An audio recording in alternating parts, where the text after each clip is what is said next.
What's good, my people? What's good, my people? It's your boy Dad back with another video, and in today's video we have another playoff preview in the Western Conference. It's going to be the number 1 seed in the Los Angeles Lakers versus the number 4 seed in the Houston Rockets. So how these videos usually work out, we go over the starting lineups, then we go over the games that they played in the regular season, and then we'll probably hit the benches of both teams, followed by the coaches, and then I'll probably get into my predictions around the end of the video. So let's just start with the Lakers starting lineup. So they come out with a center in JaVale McGee, who averages 6.6 rebounds and looked pretty well against the Blazers in that last series. He didn't get as many minutes as I thought he was going to get playing against Nurkic and Whiteside, but in those minutes that he did get, he did pretty well. Then we'll get to Anthony Davis, who was dominant in that last series against the Blazers, who averaged 30 points, 9 rebounds, and 4 assists. Him and LeBron, they change out every night who's Batman and who's Robin. And in that series, Anthony Davis definitely looked like Batman, but LeBron was nuts as well. He was averaging 27 points, 10 rebounds, 10 assists, and he was the point guard, but he plays small forward. But on the Lakers, he's their point guard. Danny Green and Kentavious Caldwell-Pope are that shooting guard and small forward usually, or really on that Lakers team. KCP is averaging 11 points, 40% shooting from deep, and really knocking down shots. Danny Green is averaging 8 points, and he needs to get his three-point shooting percentage up, only coming in at 38% in that last series against the Blazers. Now let's move to the Rockets starting lineup. So their center is a lot smaller than the Lakers center in JaVale McGee. That's 7 foot.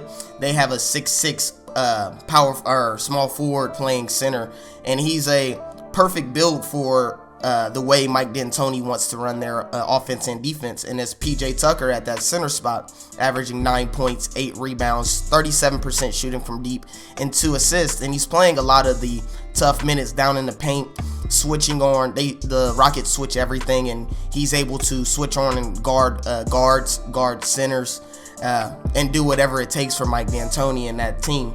Robert Covington is another key pickup that the Rockets had this year.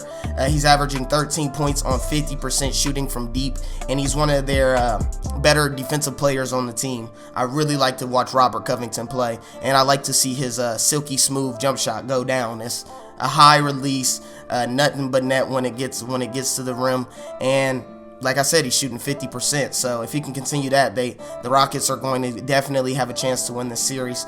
Eric Gordon is averaging 18 points. Now, while he's averaging 18 points, he's only shooting 25% from the three-point line. He's going 2 for 8 on majority of games, and that's not going to cut it against the Lakers, especially with LeBron and Anthony Davis going up against them. And Eric Gordon is not a playmaker at that guard spot, so if he's not scoring, he's really a liability on the court, and he's averaging 3 assists with 3 turnovers. So we're going to need that to get we're going to need a lot more from Eric Gordon in this series for the Rockets to have a chance. James Harden is their shooting guard, coming in at 29 points a game, on 31% shooting from the three-point line, 6 rebounds, 8 assists. He's getting to the free throw line 8 times a game. So James Harden is playing his game still in the playoffs, even though Game 7 against the Thunder was a pretty bad game. I wouldn't say it was a bad game because he won the game on the defensive side for the Rockets with that block in the last minute or in the last couple of seconds of that game. So you wouldn't imagine that James Harden's biggest play to the series is a defensive play. But last series he was missing shots. He dedicated himself to the defensive side to win that series for the Rockets. Then at point guard, we have Russell Westbrook, who's averaging 15 points, 6 rebounds, and 4 assists. He's only played 3 games in the playoffs, so out of the 7 games that the Rockets played last series, he only played 3 of them, and he's working his way back into that dominant player that we all know Russell can be.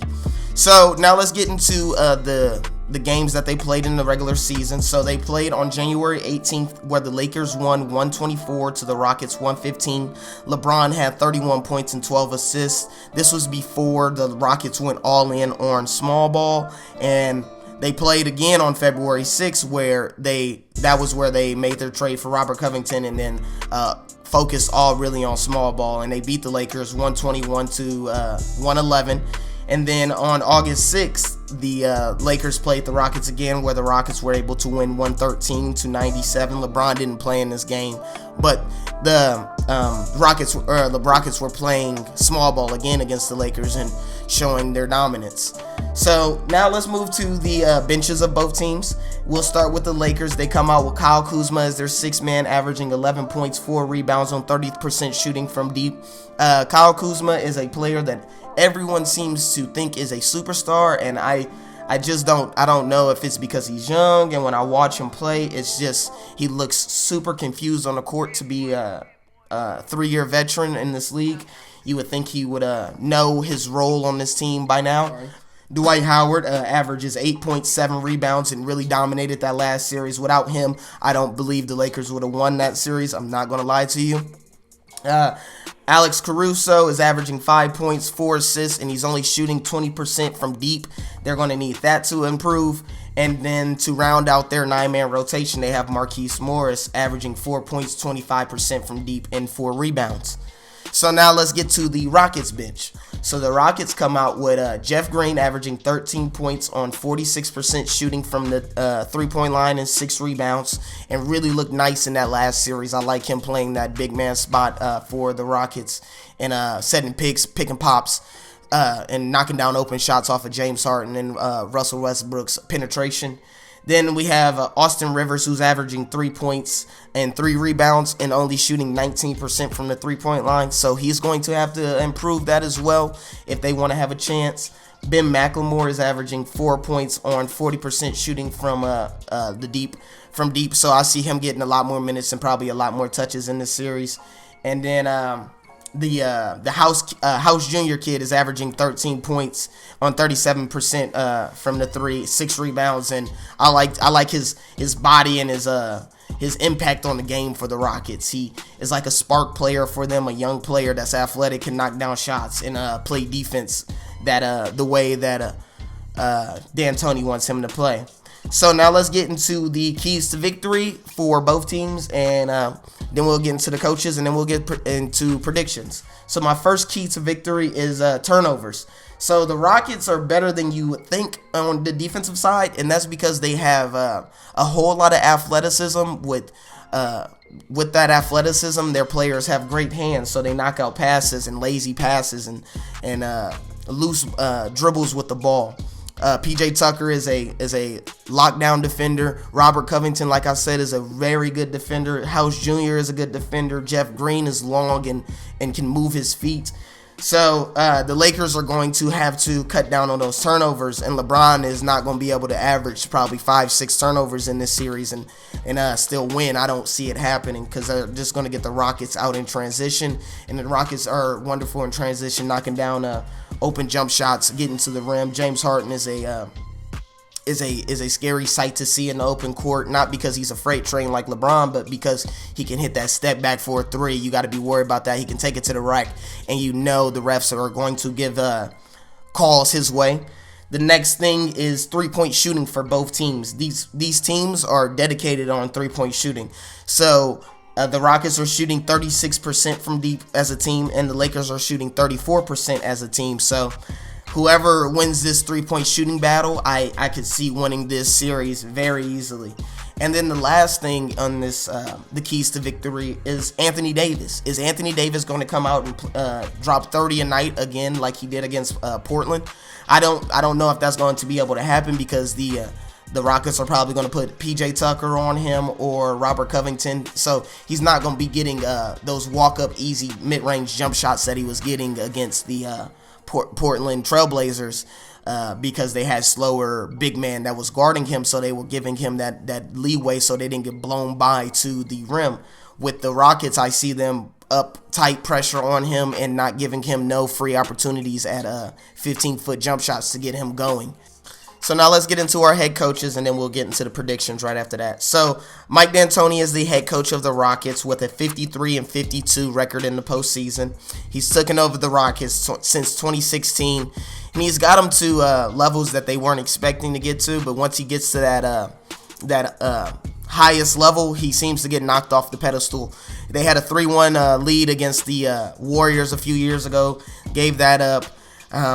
But I do like Mike D'Antoni, and he's been through a lot of things in his career. So now let's get to the Lakers head coach and Frank Vogel. He has a 35-31 record in the playoffs, and majority of those games were with the Pacers, other than the 5 games that he had last series with the against the Blazers. This is his first season as the Lakers head coach. So we will see what he can do and see if he can get them to the Western Conference Finals. Like I said, this is where the predictions come. So I have the Lakers winning this series 4-2. And it's just really because of LeBron and the height that AD has against the Rockets. I don't think small ball is going to work against the LeBron and the Rockets and the Lakers, just because of LeBron's dominance at that point guard spot. I don't know how the Rockets are going to set up their matchups to match up accordingly for the Lakers. But let me know if you think I'm wrong. Let me know if you think the Rockets will win this game or this series. If you think they'll win a few more, if you think they'll win that extra game, push it to a game 7. Let me know who you think be in the finals. I want to thank you for watching my video. Go ahead and subscribe to my channel at Break It Down Dev. Subscribe to my boy Jackson's channel at Jackson Kruger Sports. Like the video for me, comment, share it with your friends that's fans of the Lakers or the Rockets. All right, I'll see you guys in the next one. Stay easy.